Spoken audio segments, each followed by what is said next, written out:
उप मुख्यमंत्री अरुण साव ने शराब घोटाले पर ईडी द्वारा की जा रही कार्रवाई पर कहा कि छत्तीसगढ़ में अरबों का शराब घोटाला हुआ है। एक क्रिमिनल सिंडिकेट बनाकर शराब घोटाले को अंजाम दिया गया। ईडी इस मामले की जांच कर रही है और जांच में कई तथ्य सामने आ रहे हैं।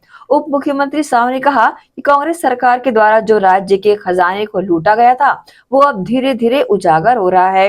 एजेंसी सभी पहलुओं को ध्यान में रखकर जांच कर रही है। शराब घोटाले में जो लोग भी संलिप्त होंगे वो सब जनता के सामने बेनकाब होंगे।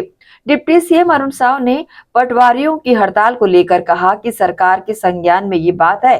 पटवारी लोगों को ऐसे समय में सरकार के साथ सहयोग करना चाहिए। पटवारियों को जनहित में काम करना चाहिए। देखिए, जो केंद्रीय जांच एजेंसियां हैं, जो भी स्थिति है, ईडी की जानकारी, जो जानकारी चाहिए, चाहे कोई छोटा आदमी हो, बड़ा आदमी हो, जांच एजेंसियों को जो जांच के तथ्य है वो स्पष्ट रूप से बताना चाहिए। इसमें भावनात्मक बातें करने से या किसी बात को कहने से विषय नहीं बनेगा। आपको ईडी ने पूछताछ के लिए बुलाया है, जिसे भी बुलाए, जांच एजेंसियां हैं, जांच में सहयोग करें। लखमा जी, आप निर्दोष हैं तो आप उस तरह की बात रखें।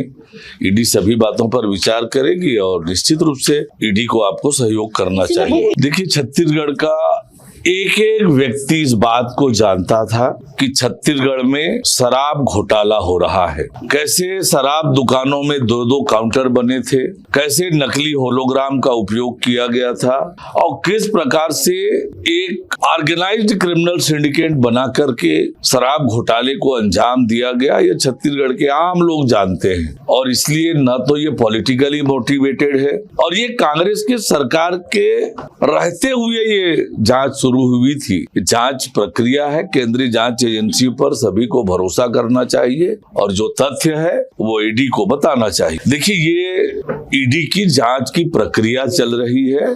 ईडी बहुत गंभीरता से, बहुत बारीकी से शराब घोटाले की जांच कर रही है और जांच में जो तथ्य आएंगे उसके आधार पर ईडी कार्यवाही कर रही है। देखिए, भारतीय जनता पार्टी की संगठन की प्रक्रिया संवैधानिक व्यवस्थाओं से चलती है। पहले हमने बूथ इकाई के अध्यक्षों का चयन हुआ, मंडल अध्यक्षों का चुनाव हुआ, अब उसी तरह से जिला अध्यक्षों के चुनाव होंगे, प्रदेश के चुनाव होंगे। तो ये पार्टी जो तिथि निर्धारित करेगी उस तिथि पर निश्चित रूप से जिला अध्यक्षों का भी चयन होगा और पार्टी के प्रदेश अध्यक्ष का भी चुनाव होगा। देखिए, सरकार के संज्ञान में ये बात है और पटवारी लोगों को ऐसे समय में सरकार के साथ सहयोग करना चाहिए। सरकार के ध्यान में उनकी मांगे हैं और आज जिस बात की आवश्यकता है, जिन किसानों के लिए हमारे ये पटवारी गण काम करते हैं, धान खरीदी का काम चल रहा है, बाकी के काम चल रहा है, अपनी बातों को उन्होंने रखा है सरकार के सामने, सरकार के संज्ञान में है ये विषय। उन्हें सरकार के साथ सहयोग करना चाहिए, जनहित में काम करना चाहिए।